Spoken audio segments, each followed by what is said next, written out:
তো আজকের গল্পটা শুরু করি এখান থেকে। আজ হচ্ছে 30শে মার্চ, আহ, চাঁদ রাতের দিনের বেলা। তো আমি একটু কাজে বের হয়েছি। তো রাস্তায় এসে দেখি যে রাস্তা একদমই ফাঁকা হয়ে গেছে। যে যে যার মতো যার যার গ্রামের বাড়িতে চলে যাওয়া শুরু করছে।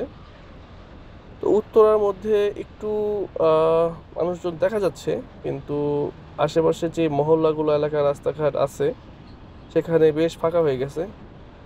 তো দুপুরবেলা যে কারণে একটু মানুষজন যার যার মতো চলাফেরা করতেছে, কেউ যাওয়ার জন্য উদ্দেশ্যে রওনা হয়েছে। তা বেশ ভালো, সব কিছুই চলতেছে ঠিক মতো, আলহামদুলিল্লাহ। তা আপনাদের কি অবস্থা, কে কোথা থেকে দেখতেছেন ভিডিওটা জানাবেন। আর সাবধানে বাড়িতে যাবেন।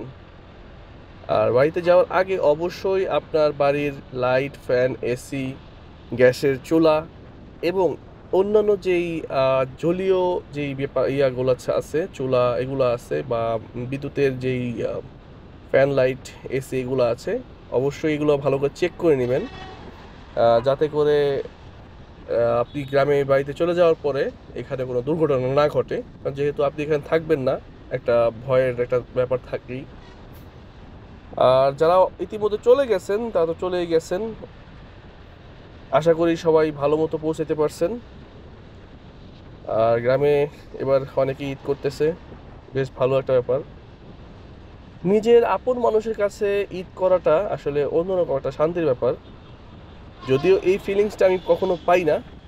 কেন পাই না? কারণ আমার বাড়ি ঢাকাতেই, গ্রামে কখনো যাওয়া হয় না, বা গ্রাম বলতে আসলে আমার কিছু নাই, আমরা ঢাকার লোকাল।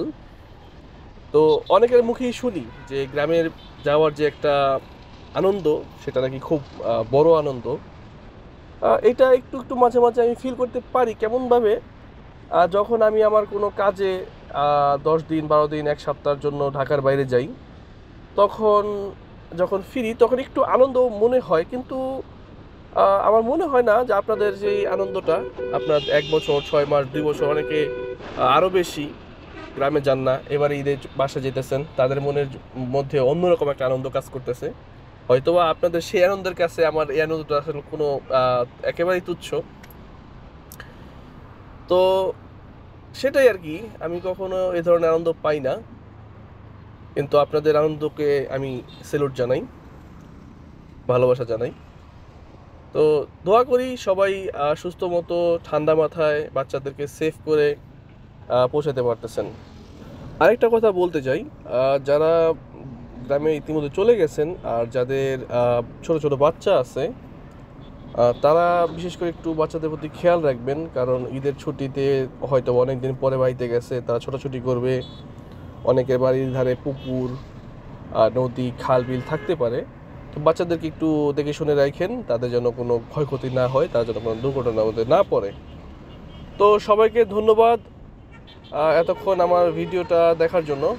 তো সবাইকে আবারও বলতে চাই, ঈদ মুবারক। সবাই সুস্থ থাকবেন, নিরাপদে থাকবেন, ভালো থাকবেন। আসসালামু আলাইকুম।